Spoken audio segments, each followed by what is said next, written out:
Toda vez que a gente tem uma diferença de nível numa estrutura de solo, a gente tem que analisar a estabilidade desse material.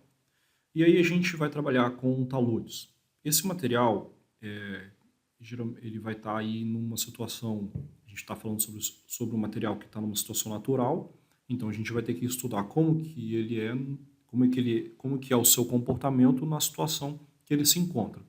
E aí a gente tem dois tipos de situação, que são os solos nas encostas naturais, sem nenhuma alteração feita por nenhum tipo de obra, e também os cortes em solo ou rocha, que seria uma alteração feita no relevo, né, por algum tipo de obra, né, que tenha sido feita. E aí a gente tem que fazer o quê? As análises de estabilidade dessa estrutura.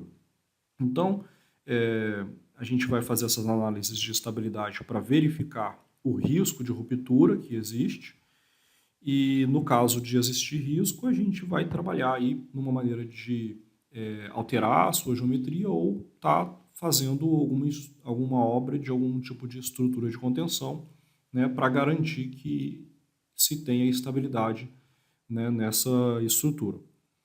Esses conceitos de cálculos nós também vimos aí na disciplina de mecânica dos solos, são basicamente aí conceitos relacionados à parte de análise de tensão no solo, né, que a gente utiliza aí os valores aí de ângulo de atrito e coesão do solo para poder fazer esses tipos de análise.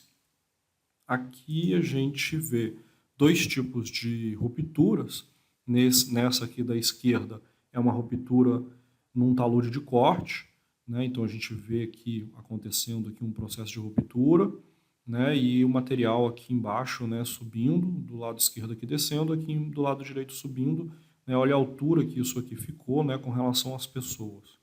E aqui uma ruptura numa encosta natural, né, que aconteceu, né, caindo inclusive em cima dessa construção aqui. Isso aqui aconteceu em Angra dos Reis, né, foi uma tragédia que aconteceu lá, e aqui foi numa rodovia próxima aqui de Salvador.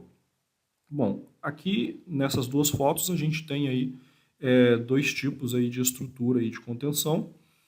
Nesse caso aqui a gente está com um material, um talude em corte, e sendo feito aqui uma contenção desse talude para que ele fique estável. E nesse outro caso aqui, uma encosta natural, né? Essa parte aqui de baixo é um talude que foi cortado e aqui em cima é uma encosta natural. Então foi feito um reforço dessa estrutura aqui de cima, né? E uma estrutura de contenção aqui embaixo.